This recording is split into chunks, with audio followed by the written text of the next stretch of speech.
প্রধানমন্ত্রীর সংলাপে যাবে বিএনপি যদি নির্বাচন বাতিলের বিষয়টি এজেন্ডা হিসেবে থাকে। প্রধানমন্ত্রীর সঙ্গে আবার সংলাপে অবশ্যই নির্বাচন বাতিলের বিষয়টি এজেন্ডা হিসেবে থাকতে হবে, এই দাবি করেছেন বিএনপির মহাসচিব মির্জা ফখরুল ইসলাম আলমগীর। তিনি বলেছেন, এজেন্ডা জানলে সংলাপে যাওয়ার বিষয়টি তারা বিবেচনা করবেন। আজ সোমবার দুপুর 12:30টার দিকে সিলেটের হযরত শাহজালাল রাদিয়াল্লাহু এর মাজার জিয়ারত শেষে সাংবাদিকদের তিনি একথা বলেন। আওয়ামী লীগের সাধারণ সম্পাদক ওবায়দুল কাদের গতকাল রোববার বলেন, একাদশ জাতীয় সংসদ নির্বাচনের আগে যেসব রাজনৈতিক দলের সঙ্গে সংলাপ হয়েছিল তাদের আবার আমন্ত্রণ জানাবে প্রধানমন্ত্রী। আজ মির্জা ফখরুলকে ওই সংলাপের বিষয়ে প্রশ্ন করা হয়, তখন তিনি বলেন, সংলাপের এজেন্ডা তো আমরা জানি না, নিঃসন্দেহে যখন আমাদের এজেন্ডা জানাবেন তখন আমরা সেই বিষয়ে বিবেচনা করব। বিএনপির মহাসচিব বলেন, সংলাপ যদি গতবারের মতো হয় তাহলে সেটি অর্থবহ হবে না। সংলাপের আহ্বান করা হলে আমাদের এজেন্ডা একটি নির্বাচন বাতিল করতে হবে। সংলাপের আহ্বান করা হলে আমাদের এজেন্ডা একটি এই নির্বাচন বাতিল করতে হবে। পুনরায় নিরপেক্ষ সরকারের অধীনে নির্বাচন দিয়ে জনগণের অধিকারকে প্রতিষ্ঠা করতে হবে। গত 30 ডিসেম্বর অনুষ্ঠিত একাদশ জাতীয় সংসদ নির্বাচনে নিরঙ্কুশ বিজয় পায় আওয়ামী লীগ। বিএনপি সহ ঐক্যফ্রন্ট নির্বাচনে 8টি আসন পায়। এর মধ্যে বিএনপি 6টি এবং ঐক্যফ্রন্টের আরেক শরিক গণফোরাম 2টি আসন পায়। এই 8 বিজয়ী এখনো সংসদ সদস্য হিসেবে শপথ নেননি। বিএনপি সহ ঐক্যফ্রন্ট ওই নির্বাচনের ফলাফল প্রত্যাখ্যান করেছে। এই নির্বাচন নিয়ে আজ মির্জা ফখরুল বলেন, নির্বাচনে জনগণের রায়কে ডাকাতের মতো ডাকাতি করা হয়েছে। মির্জা ফখরুল অভিযোগ করেন, একাদশ জাতীয় সংসদ নির্বাচন বাংলাদেশের রাজনীতির ইতিহাসে কলঙ্কিত অধ্যায়। দখলদারি সরকার জনগণের অধিকার হরণ করে নিয়ে গেছে, সংবিধান লঙ্ঘন করেছে, জনগণের রায়কে তারা ডাকাতের মতো ডাকাতি করে নিয়ে গেছে। উপজেলা নির্বাচনে ঐক্যফ্রন্ট কিংবা বিএনপি নির্বাচনে অংশ নেবে কিনা এমন প্রশ্নের জবাবে তিনি বলেন, স্থানীয় সরকার নির্বাচনগুলো সরকারের পরিবর্তন ঘটায় না, সুতরাং এই নির্বাচনগুলো মুখ্য ব্যাপার হয়ে দাঁড়ায় না। এখানে যে নির্বাচন কমিশন আছে যার অধীনে একাদশ জাতীয় সংসদ নির্বাচন হলো, সারা বিশ্বের সবাই দেখেছে কতটা অযোগ্য এই নির্বাচন কমিশন। তাদের কোনো যোগ্যতাই নেই সুষ্ঠুভাবে নির্বাচন পরিচালনা করার, সুতরাং তাদের অধীনে নির্বাচন করার কোনো প্রশ্নই নেই। এবার ভিন্ন প্রসঙ্গ, চাঁদা চাওয়ার ঘটনায় আওয়ামী লীগ এমপির দুঃখ প্রকাশ। চট্টগ্রামের সীতাকুণ্ডে পরিবহন শ্রমিকদের কাছে চাঁদা চাওয়া ও 2 নেতাকে মারধরের ঘটনায় সরকার দলীয় এমপি দিদারুল আলম শ্রমিকদের কাছে দুঃখ প্রকাশ করেছেন। এর ফলে চট্টগ্রামে 48 ঘন্টার পরিবহন ধর্মঘট প্রত্যাহার করে নিয়েছে শ্রমিকরা। গতকাল রোববার বেলা 2টায় চট্টগ্রাম জেলা প্রশাসক মোহাম্মদ ইলিয়াস হোসেনের মধ্যস্থতায় জেলা প্রশাসকের কার্যালয়ে অনুষ্ঠিত ত্রিপক্ষীয় বৈঠকে বিষয়টি সমাধান হয়। বৈঠকে পরিবহন নেতাদের পাশাপাশি সংসদ সদস্য দিদারুল আলমও উপস্থিত ছিলেন। ফেডারেশনের এক বিজ্ঞপ্তিতে জানানো হয়েছে, সবাই গত বৃহস্পতিবারের অনাকাঙ্ক্ষিত ঘটনার জন্য সংসদ সদস্য দুঃখ প্রকাশ করেছেন এবং নিজেদের মধ্যে ভুল বোঝাবুঝির অবসান হয়েছে, সে কারণে আমরা ধর্মঘট প্রত্যাহার করেছি। জেলা প্রশাসক মোহাম্মদ ইলিয়াস হোসেনের সভাপতিত্বে সভায় জেলা পুলিশ সুপার নূরে আলম মিনা, জেলা সড়ক পরিবহন মালিক গ্রুপের মহাসচিব আবুল কালাম আজাদ, আন্তঃ জেলা বাস মালিক সমিতির সাধারণ সম্পাদক কফিল উদ্দিন প্রমুখ উপস্থিত ছিলেন। এর আগে দুপুরে চট্টগ্রাম প্রেস ক্লাবে সংবাদ সম্মেলন করে সড়ক পরিবহন শ্রমিক ফেডারেশন চট্টগ্রাম আঞ্চলিক শাখার পক্ষ থেকে আজ সোম ও মঙ্গলবার পরিবহন ধর্মঘট পালনের ঘোষণা দেওয়া হয়। সংবাদ সম্মেলনে অভিযোগ করা হয়, গত বৃহস্পতিবার রাতে কাটরলিতে দিদারুল আলম এমপির বাসায় ফেডারেশনের সাধারণ সম্পাদক অলি আহমদ ও সীতাকুণ্ডের 8 নম্বর রুটে চলাচলকারী হিউম্যান হেলার মালিক সমিতির নেতাদেরকে ডাকা হয়। সেখানে দিদারুল আলম, মালিক সমিতির যুগ্ম সম্পাদক খোরশেদ আলম ও শ্রমিক নেতা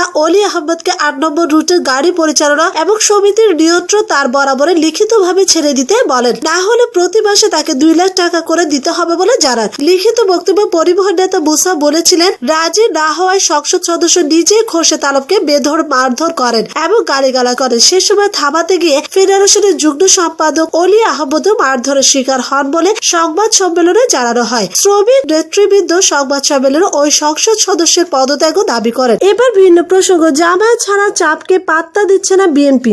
জোট গঠন হওয়া শুরুতে জামায়াত ইসলামী প্রসঙ্গটি বেশ আলোচিত হয়েছিল। নির্বাচনের পরে এসে সেই প্রসঙ্গ আবারও আলোচিত। জাতীয় ঐক্যফ্রন্টের আহ্বায়ক ডক্টর কামাল হোসেন এবার সরাসরি বললেন, জামায়াতের সঙ্গে ধানের শীষে নির্বাচন করাটা ভুল ছিল। জোটের জন্য অন্য নেতারাও বলছেন, জোটের স্বার্থে বিএনপিকে জামায়াত ছাড়তে হবে, তবে শরিক দলগুলোর এই চাপ বিএনপি তেমন পাত্তা দিচ্ছে না। গত বছরের জুন জুলাইয়ে বিএনপি সরকার বিরোধী জোট গড়ে তুলতে বিভিন্ন দলের সঙ্গে আলোচনা চালিয়ে যায়। সব দলগুলোর মধ্যে নানান হিসাব নিকাশের মধ্যে অন্যতম আলোচিত বিষয় ছিল জামায়াত থাকবে কিনা। গণমাধ্যমে জাতীয় ঐক্যফ্রন্টের শরিকেরা তখন বলে এসেছেন, বিএনপি জামায়াত ছেড়ে এলে জাতীয় ঐক্য হবে। অক্টোবর জাতীয় ঐক্যফ্রন্ট গঠিত হয়, তখন ঐক্যফ্রন্ট থেকে বারবার বলা হয়েছে তাদের সঙ্গে জামায়াত নেই, কিন্তু পরে দেখা গেল জামায়াত ইসলামী ও জাতীয় ঐক্যফ্রন্ট ধানের শীষ প্রতীক নিয়ে একসঙ্গে নির্বাচন করেছে। হয়েছে। ঐক্যফ্রন্ট নেতারাও তখন ধানের শীষের প্রার্থীদের পক্ষে ভোট চেয়েছেন। জোট গঠনের আগে থেকে এখনো পর্যন্ত জামায়াতকে না রাখতে ঐক্যফ্রন্টের বিএনপি ছাড়া অন্য শরিকদের চাওয়াকে তেমন পাত্তা দিচ্ছে না বিএনপি। জামায়াতকে ছাড়ার ব্যাপারে বিএনপি দলটির মধ্যে কোনো আলোচনাও নেই। জানতে চাইলে বিএনপি মহাসচিব ঐক্যফ্রন্টের মুখপাত্র মির্জা ফখরুল ইসলাম আলমগীর প্রথম আলোকে বলেন, ডক্টর কামাল হোসেন তার দলের কথা বলেছেন, আমরা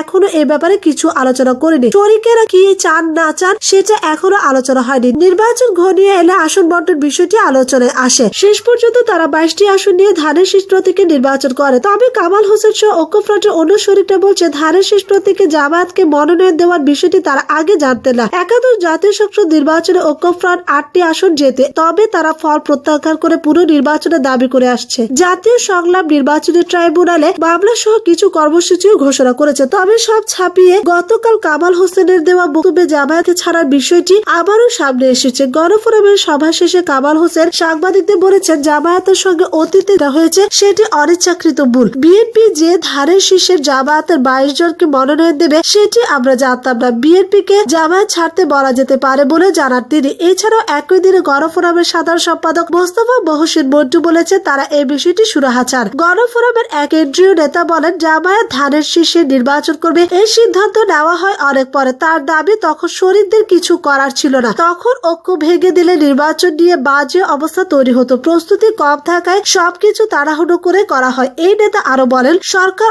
অনেক ইসলামী দল নিষিদ্ধ করে দিয়েছে, কিন্তু জামায়াতকে করছে না, কারণ জামায়াতকে রেখে দিয়েছে কাদা ছিটানোর জন্য। গণফোরামের আরো কয়েকজন নেতা বলেন, গণফোরাম ঐক্য ধরে রাখতে চায়, তবে তাদের চাওয়া বিএনপি কে জামায়াত ছাড়তে হবে। বিএনপির এক সূত্র জানায়, নির্বাচনের প্রথমে সিদ্ধান্ত ছিল জামায়াত স্বতন্ত্র হিসেবে নির্বাচন করবে, কিন্তু বিএনপি সমর্থন দেবে। কিন্তু মনোনয়নের একদম শেষ মুহূর্তে এসে সিদ্ধান্ত পাল্টে ধানের শীষ দেওয়া হয়। বিএনপির শীর্ষ পর্যায় থেকে এই সিদ্ধান্ত নেওয়া হয় বলে জানায় এই সূত্র। নির্বাচনের দিন জামায়াতের প্রার্থীরা একসঙ্গে নির্বাচন বর্জনের ঘোষণা দেয়। জেএসজি সাধারণ সম্পাদক আব্দুল মালেক রতন প্রথম আলোকে বলেন, কামাল হোসেন যা বলেছে তা নিয়ে জোটের মধ্যে আলোচনা হবে। আমরা জেএসজির জামায়াতের সঙ্গে জোটের পক্ষে না। নির্বাচনের পরে এসে এখন জামায়াত নিয়ে আলোচনা প্রসঙ্গে বলেন, নির্বাচনের আগে দৌড়াদৌড়ির মধ্যে জামায়াত প্রসঙ্গে আলোচনার সুযোগ হয়নি। নির্বাচনের পরেও আনুষ্ঠানিকভাবে এ বিষয়ে আলোচনায় আসেনি, এজেন্ডা আকারে উঠেনি। জেএসজি তাদের অবস্থা তুলে ধরবে। তিনি বলেন, জোট টিকিয়ে রাখতে হলে জামায়াত ছাড়তে হবে। কথা তো ছিল আমাদের সঙ্গে জোট, কিন্তু এখানে ধানের শীষ মার্কা জামায়াত ভাড়া দেওয়ার প্রশ্ন আসবে সেটা আলোচনায় ছিল না। কিন্তু আমাদের সঙ্গে স্পষ্ট কথা ছিল যে আমরা জামায়াতের সঙ্গে কোনো জোট করব না। ঐক্যফ্রন্টের আরেক শীর্ষ নেতা জাফরুল্লাহ চৌধুরী বলেন, প্রত্যক্ষ পরোক্ষ কোনো সম্পর্কই আমরা জামায়াতের সঙ্গে রাখতে চাই না। মিটিং এ এই বিষয়টি উঠবে। ঐক্যফ্রন্ট রাখতে হলে জামায়াত ছাড়ার ব্যাপারে বিএনপি কে বলা হবে। কৃষক শ্রমিক জনতা লীগের যুগ্ম সম্পাদক ইকবাল সিদ্দিকী প্রথম আলোকে বলেন, তারা জামায়াতকে সঙ্গে নিয়ে রাজনীতির বিরুদ্ধে, কিন্তু নির্বাচন হয়ে যাওয়ার পরে এ কথা বলতে হলে দলীয়ভাবে এবং জোটগতভাবে আলোচনা করতে হবে। কামাল হোসেনের বক্তব্যের সঙ্গে একমত পোষণ করে বিএনপি স্থায়ী কমিটির সদস্য মাহবুবুর রহমান প্রথম আলোকে বলেন, জোটের স্বার্থে জামায়াতকে বিএনপি ছাড়বে কিনা সেটা দল চিন্তা করবে, আলোচনা করবে। তিনি বলেন, এবারের নির্বাচনে জামায়াতকে নেওয়া ঠিক হয়নি। মাহবুবুর রহমান বলেন, দলের শীর্ষ নেতা জেলে এবং যিনি দল চালাচ্ছেন তিনি দেশের বাইরে। একটা কনফিউশন দলের মধ্যে আছে, কিছু সমস্যা তো আছে। মহাসচিব চেষ্টা করছেন, সামনে উপজেলা নির্বাচন, সে সময় এই প্রশ্নটা আসবে, তার আগে সিদ্ধান্ত নিতে হবে, কারণ এর নিষ্পত্তি হওয়া দরকার।